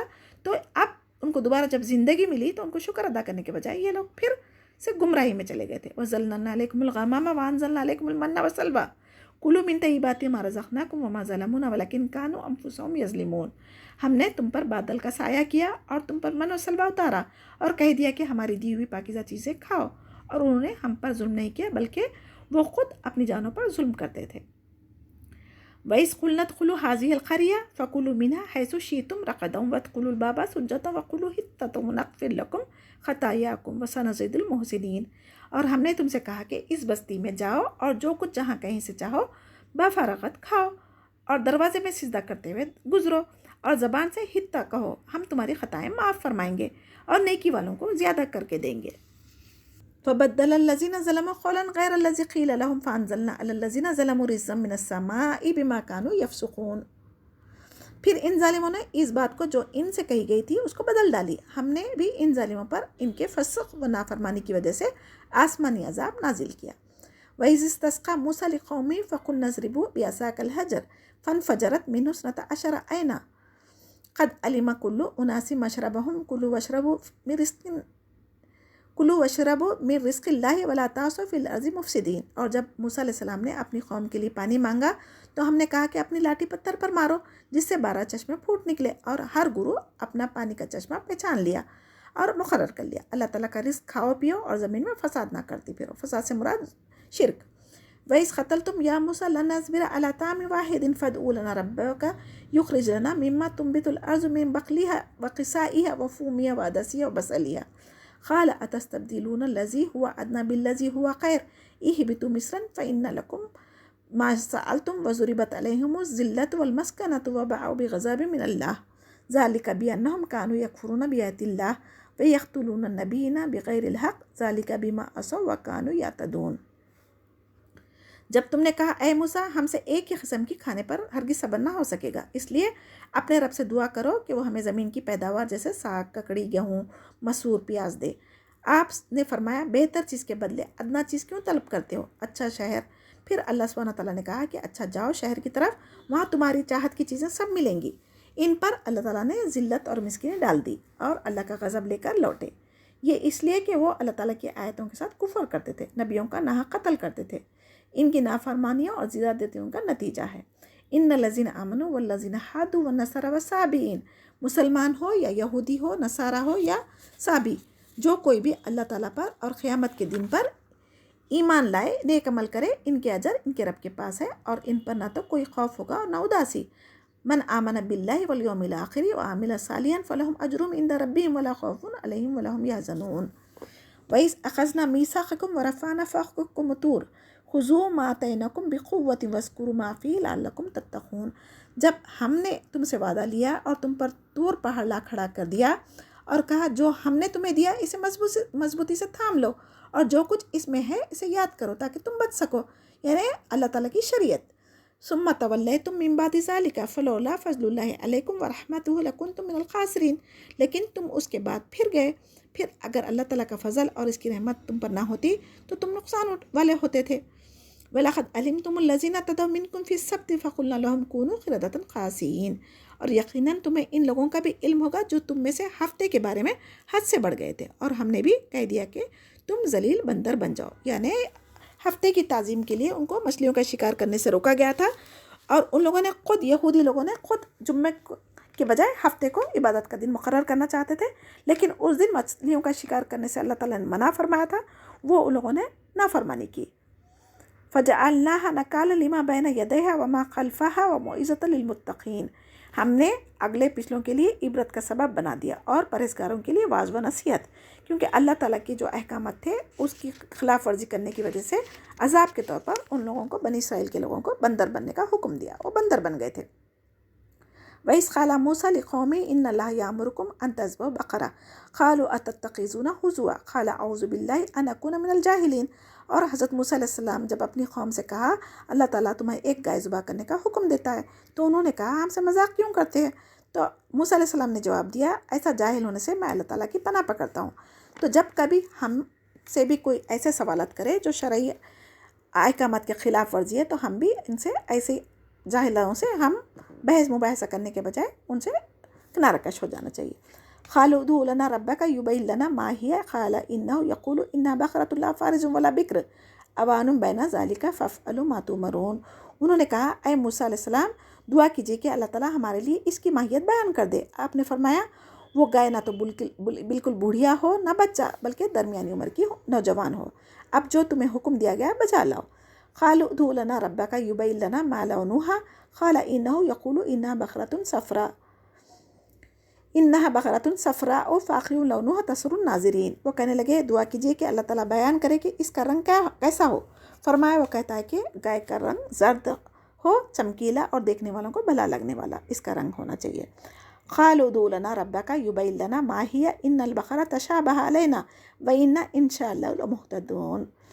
وہ کہنے لگے اپنے رب سے دعا کریے کہ ہمیں اس کی مزید ماہیت بتلائیے، اس قسم کی گائے تو بہت ہے، پتہ نہیں چلتا، اگر اللہ نے چاہا تو ہم ہدایت والے ہو جائیں گے۔ قال انه يقول انها بقرۃ لا ذلول تثير الارض ولا تسقي الحرث مسلمة لا شيء فيها قالوا الآن جئت بالحق فذبحوها وما كادوا يفعلون۔ آپ نے فرمایا کہ اللہ کا فرمان ہے کہ وہ گائے کام کرنے والی، زمین میں ہل جوتنے والی، کھیتوں کو پانی پلانے والی نہیں ہونا چاہیے بلکہ تندرست اور بے داغ ہونا ہے۔ انہوں نے کہا اب آپ نے حق واضح کر دیا، وہ حکم برادری کے قریب نہ تھا بلکہ اسے مانا اور وہ گائے ذبح کر دی۔ وَإِذْ قَتَلْتُمْ نَفْسًا فَادَّارَأْتُمْ فِيهَا وَاللَّهُ مُخْرِجٌ مَا كُنْتُمْ تَكْتُمُونَ۔ جب تم نے ایک شخص کو قتل کر ڈالا پھر اس میں اختلاف کرنے لگے اور تمہاری پوشیدگی کو اللہ تعالیٰ ظاہر کرنے والا تھا۔ فَقُلْنَا اضْرِبُوهَا بِبَعْضِهَا فَكَذَلِكَ يُحْيِي اللَّهُ الْمَوْتَىٰ وَيُرِيكُمْ آيَاتِهِ لَعَلَّكُمْ تَعْقِلُونَ۔ ہم نے کہا اس گائے کا ایک ٹکڑا مقتول کے جسم پر لگا دو، وہ جی اٹھے گا، اسی طرح اللہ مردوں کو زندہ کر کے تمہاری عقل مندی کے لیے اپنی نشانیاں دکھاتا ہے۔ یہ جو انسان کا قتل کیا تھا نا، اس کو قتل کر کے کسی اور کے گھر کے پاس ڈال دیا تھا، تو اس کو جائیداد کے لیے، اس کے مال کے لیے اس کے رشتہ داری قتل کرے تھے نا، تو اللہ سبحانہ تعالیٰ کو یہاں پر پہلے گائے کو ذبح کرنے کا حکم کیوں دیا؟ اور اگر گائے کا ان کے دلوں میں جو محبت بچھڑے کی بچ گئی تھی، اللہ تعالیٰ اس کو ذبح کرنے سے اس کی محبت کو نکالنے کے لیے گائے کو ذبح کرنے کے لیے حکم دیے تھے، لیکن ان کے دلوں میں بچھڑے کی محبت بسی رہنے سے ان لوگوں نے ہیلے بہانے کرنے کے لیے کئی سوال کیے۔ اگر اللہ تعالیٰ کا حکم ہوتے ایک کوئی بھی گائے اگر ذبح کر دیتے تو کام چل جاتا تھا، لیکن ان کے دل میں جو بچھڑے کی محبت تھی، اس کی عبادت جو کرنا شروع کر دیے تھے، اسی وجہ سے لوگوں نے بیجا سوالات کرتے گئے اور اللہ تعالیٰ کی بھی اس میں شرائط بڑھتے گئی اور ان کے لیے مشکل ہو گیا تھا ویسی گائے ان کو ملنا، لیکن ان لوگوں نے انشاءاللہ کہا، اسی وجہ سے ان کو گائے ملی، ورنہ قیامت تک ان کو گائے نہیں ملتی تھی۔ تو جیسے ہی ان لوگوں نے گائے کا ٹکڑا ذبح کر کے وہ مردے پہ مارا تو وہ مقتول زندہ ہو کے جو کون اس کا قاتل ہے اس کو بتا کر پھر وہ دوبارہ فوت ہو گیا۔ تو اللہ تعالیٰ یہاں پر مردوں کو زندہ کیسے کرتا وہ بھی ایک نشانی ان کو دکھائی تھی۔ ثم قست قلوبكم من بعد ذلك فهي كالحجارة أو أشد قسوة وإن من الحجارة لما يتفجر منه الأنهار وإن منها لما يشقق فيخرج منه الماء وإن منها لما يهبط من خشية الله وما الله بغافل عما تعملون۔ پھر بعد اس کے تمہارے دل پتھر جیسے بلکہ اس سے بھی زیادہ سخت ہو گئے، بعض پتھروں سے تو نہریں بہہ نکلتی ہے اور بعض پھٹ جاتے ہیں اور ان سے پانی نکل آتا ہے، بعض اللہ تعالیٰ کے ڈر سے گر پڑتے ہیں اور تم اللہ تعالیٰ کے اپنے اعمال سے غافل نہ جانو۔ افتطمعون ان یؤمنوا لکم وقد کان فریق منهم یسمعون کلام اللہ ثم یحرفونہ من بعد ما عقلوہ وهم یعلمون۔ مسلمانوں، کیا تمہاری خواہش ہے کہ یہ لوگ ایماندار بن جائیں حالانکہ ان میں ایسے لوگ بھی ہیں جو کلام اللہ کو سن کر عقل و علم والے ہوتے ہوئے بھی اس میں بدل ڈالیں۔ وَإِذَا لَقُوا الَّذِينَ آمَنُوا قَالُوا آمَنَّا وَإِذَا خَلَا بَعْضُهُمْ إِلَىٰ بَعْضٍ قَالُوا أَتُحَدِّثُونَهُم بِمَا فَتَحَ اللَّهُ عَلَيْكُمْ لِيُحَاجُّوكُم بِهِ عِندَ رَبِّكُمْ أَفَلَا تَعْقِلُونَ۔ جب ایمان والوں سے ملتے ہیں تو اپنی ایمانداری ظاہر کرتے ہیں، اور جب آپس میں ملتے ہیں تو کہتے ہیں کہ مسلمانوں کو کیوں وہ باتیں پہنچاتے ہو جو اللہ تعالیٰ نے تمہیں سکھائی ہے؟ کیا جانتے نہیں کہ یہ تو اللہ تعالیٰ کے پاس تم پر ان کی حجت ہو جائے گی؟ یہ منافق لوگ چاہتے تھے، بنی اسرائیل کے لوگ، کہ ہماری دین کی اگر باتیں، ہماری کتابوں کی باتیں اگر تم مسلمانوں کو بولیں گے تو وہ ہمارے خلاف حجت بن جائیں گے۔ تو کیا اللہ تعالیٰ نہیں جانتا اگر یہ لوگ چھپائیں گے بھی اللہ کی جو شریعت ان کو دی گئی تھی، تورات، زبور، انجیل وغیرہ، اگر اس کی باتیں اگر یہ لوگ مسلمانوں سے چھپاتے بھی تو کیا اللہ تعالیٰ اس بات سے غافل تھا؟ نہیں نا۔ اولا یعلمون ان اللہ یعلم ما یسرون وما یعلنون۔ کیا یہ نہیں جانتے کہ اللہ تعالیٰ ان کی پوشیدگی اور ظاہری سب کچھ جاننے والا ہے۔ وَمِنْهُمْ أُمِّيُّونَ لَا يَعْلَمُونَ الْكِتَابَ إِلَّا أَمَانِيَّ وَإِنْهُمْ إِلَّا يَظُنُّونَ۔ ان میں سے بعض ان پڑھ ایسے بھی ہیں جو کہ کتاب کے صرف ظاہری الفاظ ہی کو جانتے ہیں اور صرف گمان اور اٹکل پر ہی ہے۔ جیسے کہ آج کے مسلمان بھی قرآن کو پڑھتے تو ہے، ظاہری الفاظ کو تو ہم جانتے ہیں لیکن اس کے معنی نہیں معلوم ہونے کی وجہ سے ہم اس پر عمل نہیں کر رہے۔ فویل للذین یکتبون الکتاب بایدیہم ثم یقولون ھذا من عند اللہ لیشتروا بہ ثمنا قلیلا فویل لہم مما کتبت ایدیہم وویل لہم مما یکسبون۔ ان لوگوں کے لیے ویل ہے جو اپنے ہاتھوں کی لکھی ہوئی کتاب کو اللہ تعالیٰ کی طرف کی ہے کہتے ہیں، اس طرح دنیا کماتے ہیں، ان کے ہاتھوں کی لکھائی کو اور ان کمائی کو ویل، ہلاکت اور افسوس ہے۔ قالوا لن تمسنا النار الا ایاما معدودات قل اتخذتم عند اللہ عہدا فلن یخلف اللہ عہدا ام تقولون علی اللہ ما لا تعلمون۔ یہ لوگ کہتے ہیں کہ ہم تو صرف چند روز جہنم میں رہیں گے اور اپنے آپ کو چہیتے سمجھتے تھے۔ تو اللہ سبحانہ تعالیٰ اس آیت میں فرما رہے ہیں کہ اللہ تعالیٰ کا کوئی پروانہ تم کو لکھا گیا یا کوئی وعدہ اللہ تعالیٰ نے تم سے لیا ہے؟ اگر ویسا کیا ہے اللہ تعالیٰ نے تم سے وعدہ کیا تو یقیناً اللہ تعالیٰ اپنے وعدے کے خلاف نہیں کرے گا۔ اور پھر ساتھ میں فرما دے رہے ہیں کہ ہرگز نہیں، بلکہ تم اللہ کے ذمے وہ باتیں لگاتے ہو جنہیں تم نہیں جانتے۔ بل من کسب سیئۃ واحاطت بہ خطیئاتہ فاولئک اصحاب النار ھم فیہا خالدون۔ یقیناً جس نے بھی برے کام کیے اس کی نافرمانیوں کے اس کو ضرور گھیرے گا، وہ ہمیشہ کے لیے جہنم میں جائے گا۔ والذین آمنوا وعملوا الصالحات اولئک اصحاب الجنہ ھم فیہا خالدون۔ جہاں پر جہنمیوں کا ذکر ہے وہاں پر فوراً اللہ تعالیٰ نے مومنوں کے لیے بھی کہا کہ جو لوگ ایمان لائے اور نیک عمل کرے وہ جنت میں ہمیشہ رہیں گے۔ وَإِذْ أَخَذْنَا مِيثَاقَ بَنِي إِسْرَائِيلَ لَا تَعْبُدُونَ إِلَّا اللَّهَ وَبِالْوَالِدَيْنِ إِحْسَانًا وَذِي الْقُرْبَى وَالْيَتَامَى وَالْمَسَاكِينِ وَقُولُوا لِلنَّاسِ حُسْنًا وَأَقِيمُوا الصَّلَاةَ وَآتُوا الزَّكَاةَ ثُمَّ تَوَلَّيْتُمْ إِلَّا قَلِيلًا مِنْكُمْ وَأَنْتُمْ مُعْرِضُونَ۔ اور جب ہم نے بنی اسرائیل سے وعدہ لیا کہ تم اللہ تعالیٰ کے سوا دوسرے کی عبادت نہ کرنا اور ماں باپ کے ساتھ اچھا سلوک کرنا، اسی طرح قرابت داروں، یتیموں اور مسکینوں کے ساتھ اور لوگوں کو اچھی باتیں کہنا، نماز قائم کرنا اور زکوٰۃ دیتے رہا کرنا، لیکن تھوڑے سے ہی لوگ اس پر عمل کریں، باقی کے لوگ منہ موڑ لیے۔ اس آیت میں دوبارہ بنی اسرائیل کو اللہ تعالیٰ اپنا عہد یاد دلوا رہے ہیں، صرف ایک اللہ کی عبادت کرنا، اور ہر نبی کی بنیادی اور تاکیدی دعوت دین بھی یہی رہی ہے، قیامت تک یہی رہے گی۔ اور دوسرا ماں باپ کے ساتھ حسن سلوک کرنا۔ قرآن میں جہاں کہیں اللہ کی عبادت کے ذکر کے ساتھ فوراً دوسرا حکم جو آیا، ماں باپ کی اطاعت و فرمانبرداری کے ساتھ حسن سلوک کی تاکید کی گئی ہے۔ جس طرح اللہ کی عبادت ضروری ہے، ماں باپ کی اطاعت سوائے شرک کے ہر حال میں ضروری ہے۔ ان کی خدمت کرنا، ان کے خرچہ دینا، ان میں کسی قسم کی کوتاہی کمی کرنے کی گنجائش نہیں ہے۔ ہاں، رشتہ داروں کے ساتھ، یتیموں کے ساتھ، مسکینوں کے ساتھ بھی حسن سلوک کی تاکید آئی ہے۔ یہاں سپریٹ ماں باپ کا ذکر کر کے اللہ تعالیٰ ان کی اہمیت کو واضح کرنا چاہ رہا۔ جو ہمارے خونی رشتے ہیں نا وہ اللہ تعالیٰ نے بنائے ہیں، اس کو توڑنے والا جنت میں نہیں جائے گا۔ تو چاہے وہ جیسے بھی ہو، ہمیں اپنا حساب اللہ کو دینا ہے، اس کی فکر کریں۔ اور یتیموں کی کفالت کرنے والا جنت میں رسول کریم صلی اللہ علیہ وسلم کے ساتھ جنت میں رہے گا، جیسے کلمے کی انگلی اور اس کے بازو کی مڈل فنگر ہوتی ہے نا، اس طریقے سے۔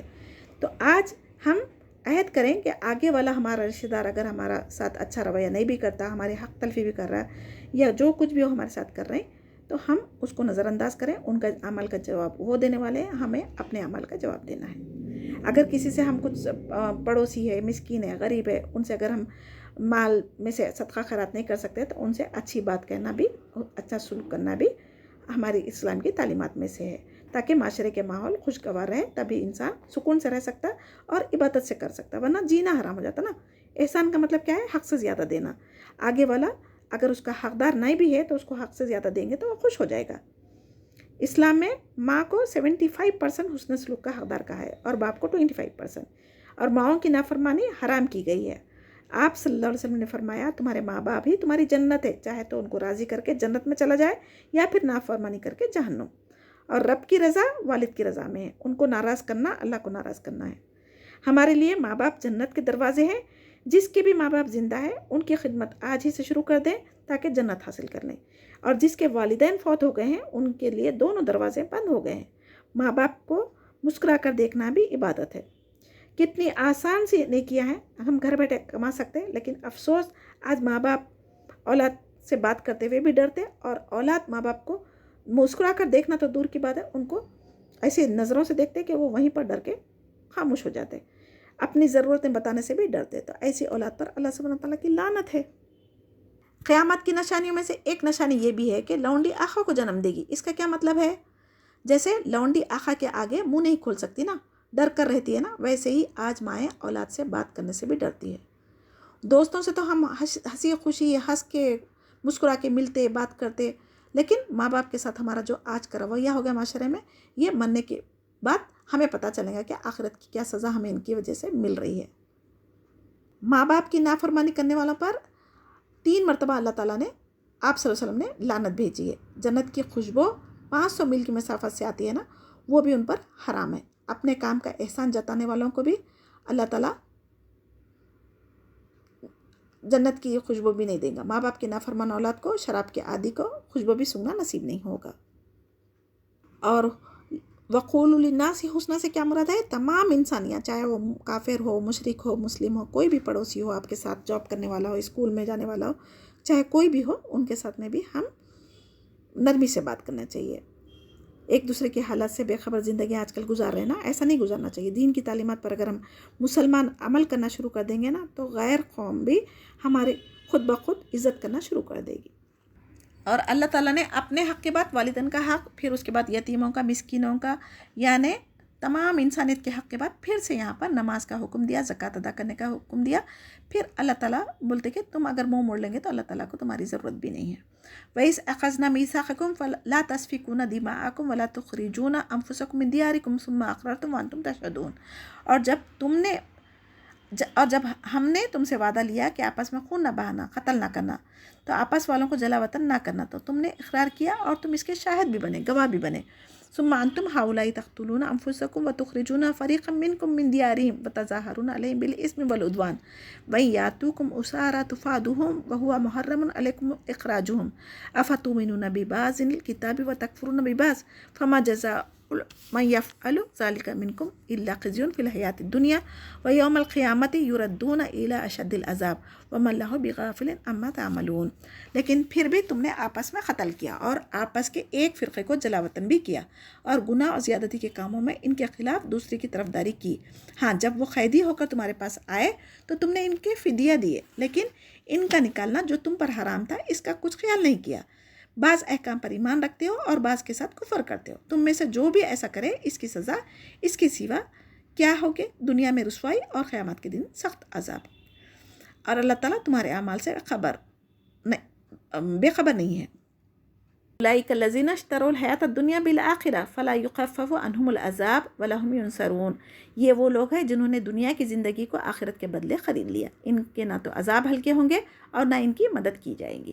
وَلَقَدْ آتَيْنَا مُوسَى الْكِتَابَ وَقَفَّيْنَا مِن بَعْدِهِ بِرُسُلٍ وَآتَيْنَا عِيسَى ابْنَ مَرْيَمَ الْبَيِّنَاتِ وَأَيَّدْنَاهُ بِرُوحِ الْقُدُسِ أَفَكُلَّمَا جَاءَكُمْ رَسُولٌ بِمَا لَا تَهْوَىٰ أَنفُسُكُمْ اسْتَكْبَرْتُمْ فَفَرِيقًا كَذَّبْتُمْ وَفَرِيقًا تَقْتُلُونَ.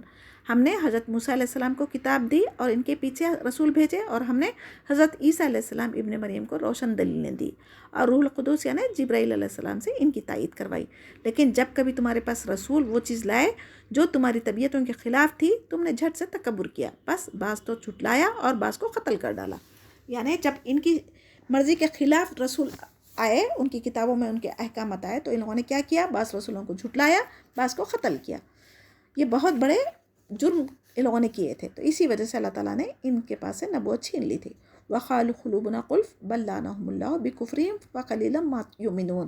یہ کہتے ہیں کہ ہمارے دل غلاف والے ہیں. نہیں، بلکہ ان کی کفر کی وجہ سے انہیں اللہ تعالیٰ نے ملعون کر دیا ہے، ان کا ایمان بہت ہی تھوڑا ہے.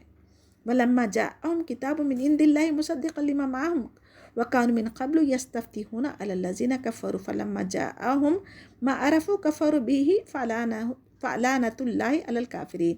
اور ان کے پاس جب اللہ تعالیٰ کی کتاب، ان کی کتاب کو سچا کرنے والی آئی، حالانکہ یہ پہلے خود اس کے ذریعے کافروں پر فتح پا چکے تھے اور چاہتے بھی تھے، تو باوجود آ جانے کے اور باوجود اللہ تعالیٰ کا کلام میں پہچاننے کے ان لوگوں نے پھر سے کفر کیا.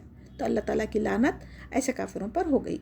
بِئْسَ مَا اشْتَرَوْا بِهِ أَنفُسَهُمْ أَن يَكْفُرُوا بِمَا أَنزَلَ اللَّهُ بَغْيًا أَن يُنَزِّلَ اللَّهُ مِن فَضْلِهِ عَلَىٰ مَن يَشَاءُ مِنْ عِبَادِهِ وَبَاءُوا بِغَضَبٍ عَلَىٰ غَضَبٍ وَلِلْكَافِرِينَ عَذَابٌ مُّهِينٌ.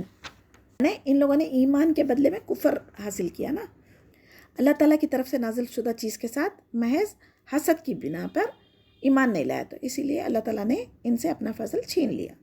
اور اللہ تعالیٰ جس بندے پر چاہتا اپنا فضل فرماتا ہے. اور اس کے بعد یہ لوگ غضب پر غضب کے مستحق ہو گئے اور کافروں کے لیے رسوا کرنے والا عذاب ہے.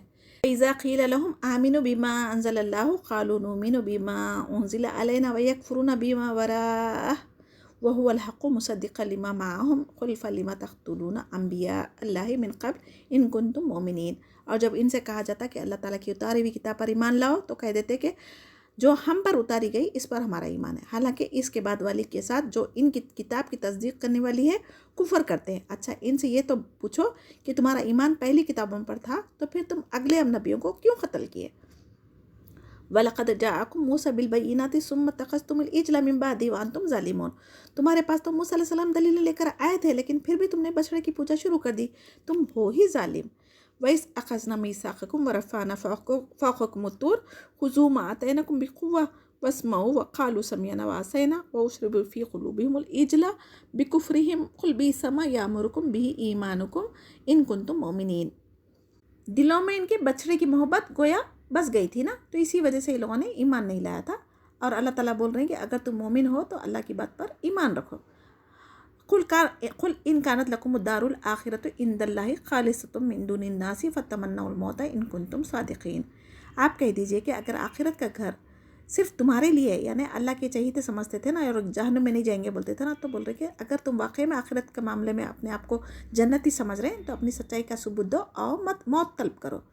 وَلَن يَتَمَنَّوهُ أَبَدًا بِمَا قَدَّمَتْ أَيْدِيهِمْ وَاللَّهُ عَلِيمٌ بِالظَّالِمِينَ، لیکن اپنی کرتوتوں کو دیکھتے ہوئے وہ کبھی بھی موت نہیں مانگیں گے، اللہ تعالیٰ ظالموں کو خوب جانتا ہے۔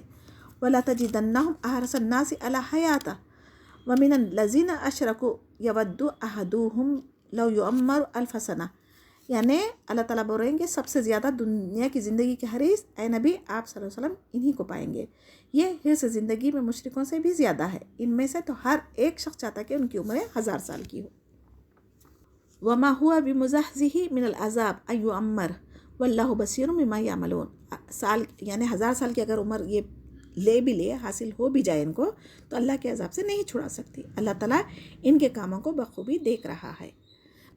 قُلْ مَنْ كَانَ عَدُوًّا لِجِبْرِيلَ فَإِنَّهُ نَزَّلَهُ عَلَىٰ قَلْبِكَ بِإِذْنِ اللَّهِ مُصَدِّقًا لِمَا بَيْنَ يَدَيْهِ وَهُدًى وَبُشْرًى لِلْمُؤْمِنِينَ۔ یعنی یہ یہود نبی کریم صلی اللہ علیہ وسلم کے پاس آئے تھے اور کہنے لگے تھے کہ تمہارے پاس یہ تو بتاؤ کہ وہی کون لے کر آتا۔ تو جب نبی کریم صلی اللہ علیہ وسلم نے کہا تھا کہ حضرت جبرائیل، تو انہوں نے کہنے لگے کہ جبرائیل علیہ السلام تو ہمارا دشمن ہے، اگر ان کے بجائے کوئی اور نبی لاتا تو ہم ایمان لاتے۔ تو اللہ تعالیٰ بتا رہے ہیں کہ اللہ تعالیٰ کی کتاب کی جو تصدیق کرنے والا ہے، مومنوں کو ہدایت اور خوشخبری کی خبریں لانے والا ہے، اور یہ جبرائیل علیہ السلام امانت دار تھے، جو اللہ کا حکم ہے وہی نبیوں پر لاتے تھے، تو اس میں ان کا کیا قصور ہے؟ وہ تو ڈیوٹی نبھا رہے۔ تو جو کوئی بھی اللہ کے ایک فرشتوں کا انکار کرنا، چاہے وہ جبرائیل علیہ السلام ہو یا میکائیل علیہ السلام ہو یا اسرافیل علیہ السلام ہو، جو ایک کا دشمن ہے، اللہ تعالیٰ ان سب کا دشمن ہے۔ وَلَقَدْ أَنزَلْنَا إِلَيْكَ آيَاتٍ بَيِّنَاتٍ وَمَا يَكْفُرُ بِهَا إِلَّا الْفَاسِقُونَ، اور یقیناً ہم نے آپ کی طرف روشن دلیلیں بھیجی ہیں جن کا انکار سوائے بدکاروں کے کوئی نہیں کرتا۔ أَوَكُلَّمَا عَاهَدُوا عَهْدًا نَبَذَهُ فَرِيقٌ مِّنْهُمْ بَلْ أَكْثَرُهُمْ لَا يُؤْمِنُونَ، یہ وہ لوگ ہیں جب کبھی کوئی عہد کرتے تو ان کی ایک نہ ایک جماعت اسے توڑ دیتی تھی، بلکہ ان میں سے اکثر ایمان سے خالی ہے۔ وَلَمَّا جَاءَهُمْ رَسُولٌ مِّنْ عِندِ اللَّهِ مُصَدِّقٌ لِّمَا مَعَهُمْ نَبَذَ فَرِيقٌ مِّنَ الَّذِينَ أُوتُوا الْكِتَابَ کتاب اللہ وراء ظہورہم کأنہم لا یعلمون، جب کبھی ان کے پاس اللہ کا کوئی رسول ان کی کتاب کی تصدیق کرنے والا آیا، ان اہل کتاب کے ایک فریق نے اللہ کی کتاب کو اس طرح پیٹ پیچھے ڈال دیا گویا جانتے ہی نہ تھے۔ واتبعوا ما تتلو الشیاطین علی ملک سلیمان وما کفر سلیمان ولکن الشیاطین کفروا یعلمون الناس السحر وما انزل علی الملکین ببابل ہاروت وماروت وما يعلمان من أحد حتى يقولا إنما نحن فتنة فلا تكفر فيتعلمون منهما ما يفرقون به بين المرء وزوجه وما هم بضارين به من أحد إلا بإذن الله ويتعلمون ما يضرهم ولا ينفعهم ولقد علموا لمن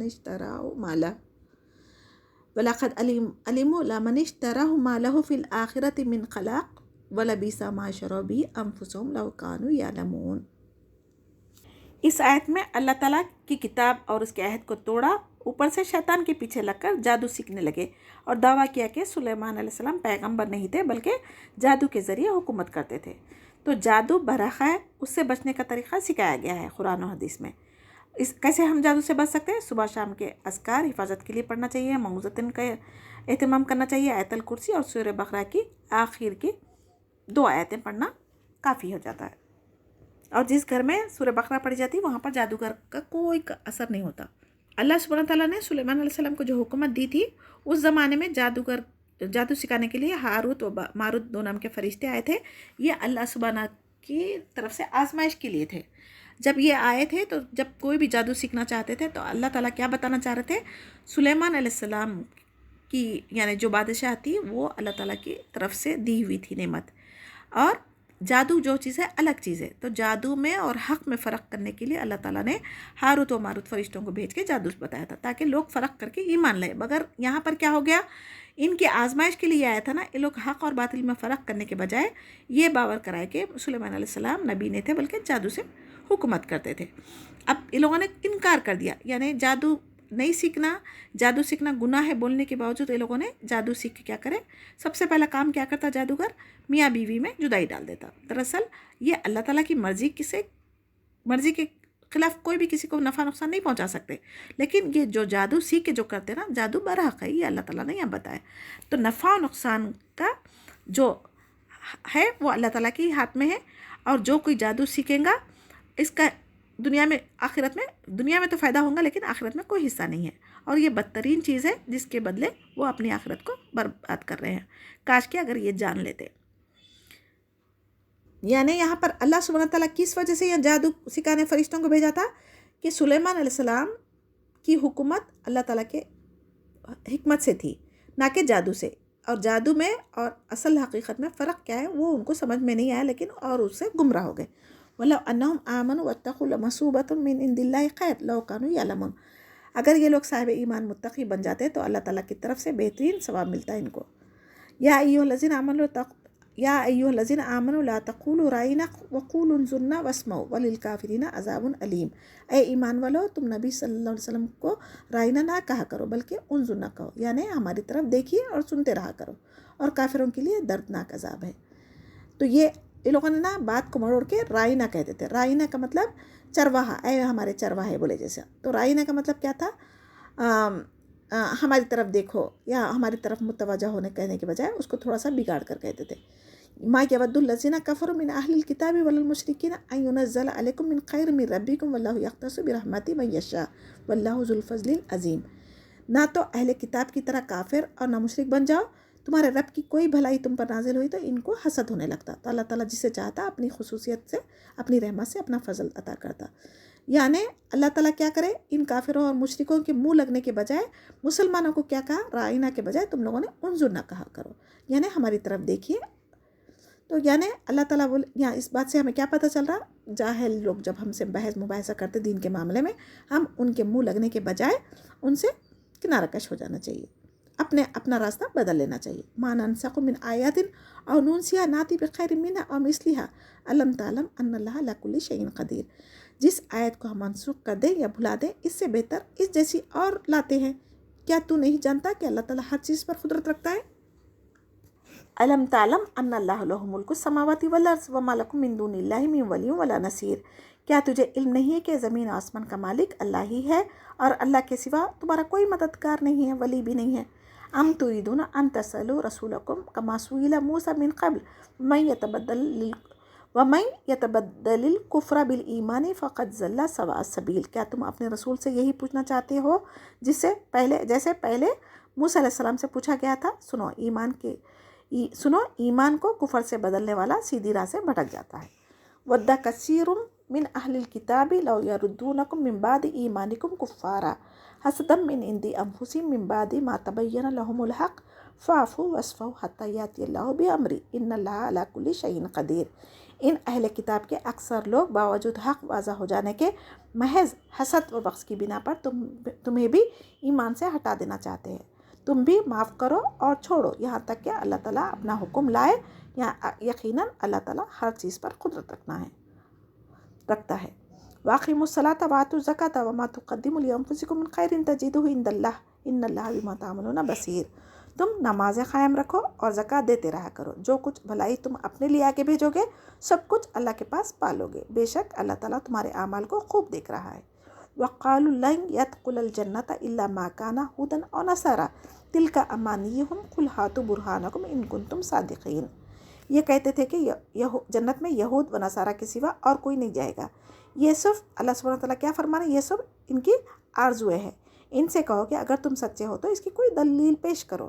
بھلا من اسلم وجہ للہ